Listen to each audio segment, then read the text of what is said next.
Buckle up, bucko. Today you're gonna learn how to get your first ever brand deal. Most influencers only consider themselves influencers, and a lot of big influencers that you know that have millions of followers are absolutely broke because they don't have the business mind to actually maximize their following. And one way you can maximize your following is leveraging your following to get brand deals. Today I'm gonna teach you guys how I developed a brand deal system that's got me millions and millions of dollars worth of brand deals over the past years. If you guys don't know who the fuck I am, my name is Zaid. I've built over 9 social media pages across YouTube, TikTok, and Instagram with a combined follower count of over 8 million mother effing followers. And I knew at an early stage that if I took matters into my own hands with my social media, I can make a lot more money rather than hiring somebody and only considering myself as an influencer. No, motherfucker.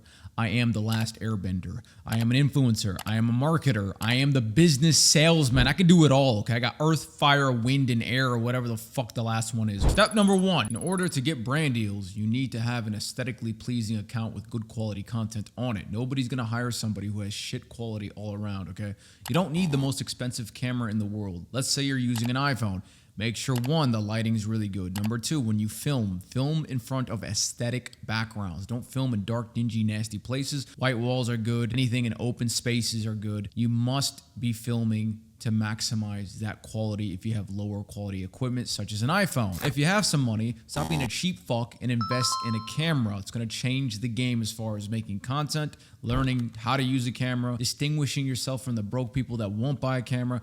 Brands see that, they acknowledge you have better quality than the average, and they're more inclined then to look at your page and potentially give you some money for a paid collaboration. Brands must be able to see themselves on your page before they pay you. Part of that is the quality. They want good quality content creators. Step number 2, building a following. When you build a following, you want ubiquitousness across your page, okay? Ubiquity means it's everywhere. It's consistent. Wherever you see it, it's the same. It's everywhere. You want videos that people are like, oh, that's that guy's style. This guy makes a certain style of video that I can expect across every single post. Rather than switching from this style to this style to this style to this style, brands don't like that. They want to know if they pay you, they can have a consistent style integrated with their product rather than, I don't know what this guy's going to do. His page is all over the place. I don't know what to expect. So when you're building your page, have a specific niche that you're in. Number 2, have a consistent theme of content that you're posting. For example, on Blatant Reviews, we developed a content scheme where we compare prices of certain foods from cheap to expensive.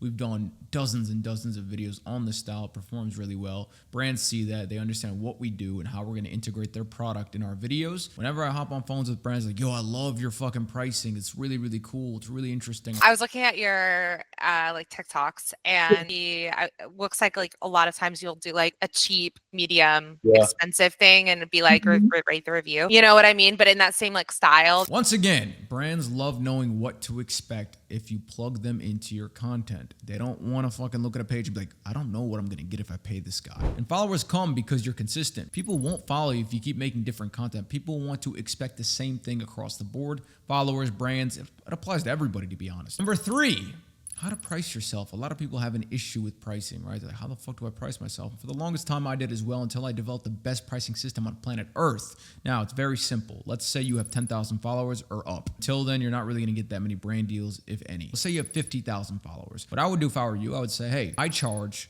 $100 per 10,000 followers I have. So what that means is you're charging $500 for a dedicated post on your page. What we do now on Blatant Reviews specifically is we charge $100 per 100,000 followers. We have 3 different platforms we post on with a combined follower count of 7.3 million. So that equates to $7,300 if they want to post it across all platforms. What we do is very simple. So our pricing is $125 per 100,000 followers. We got 4.1 million on TikTok, 2.9 on YouTube, 334K on IG. So we have 2 packages. The first package is single platform. Basically, if you want it on just one platform, 4.1 million equates to $5,125 on TikTok.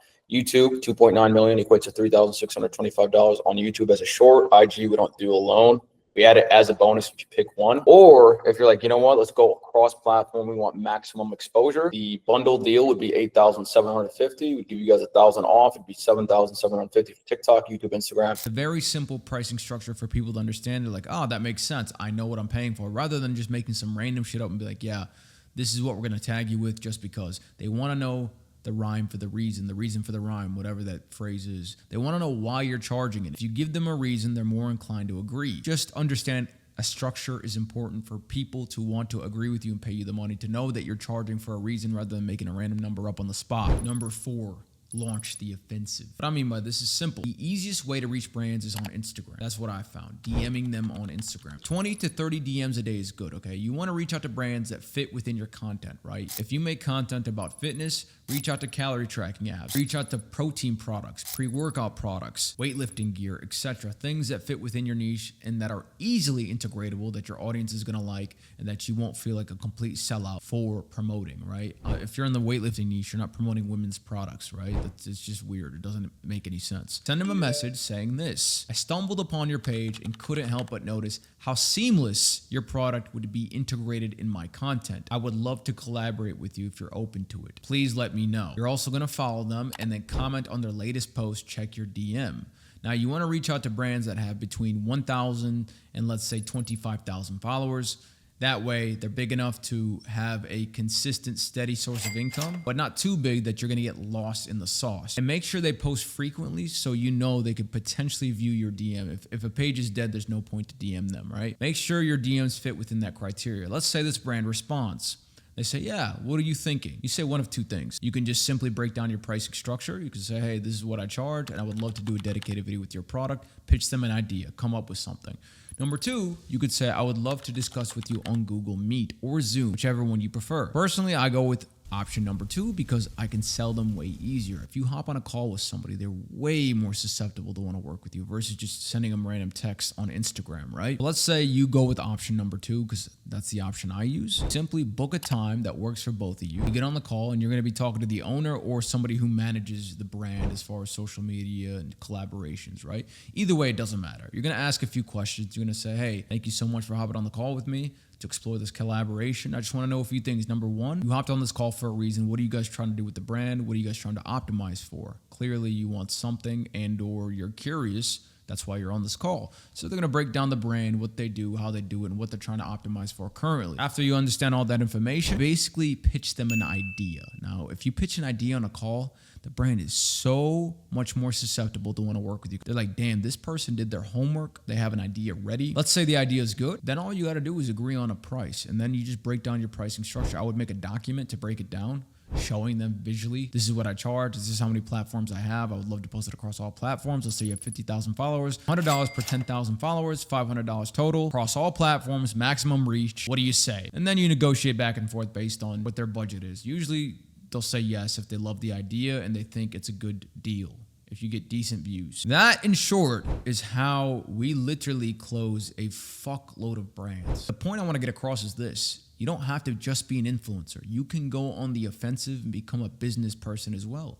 You can reach out to people, you can book calls, you can close them, you could do some of the stuff that these agencies do for influencers but don't really do because they have a million different people they manage, so they can't really focus on you that much and get you one brand deal every fucking year, right? Why would you do that if you could just get your own brand deals? This is what agencies essentially do. They do the same shit. They do outreach. They say, hey, we got a potential influencer that wants to work with you, blah, blah, blah, blah, blah. They negotiate. The only difference is they take a percentage and they take way fucking longer. With this information, go apply it, get yourself some brand deals, and thank me later.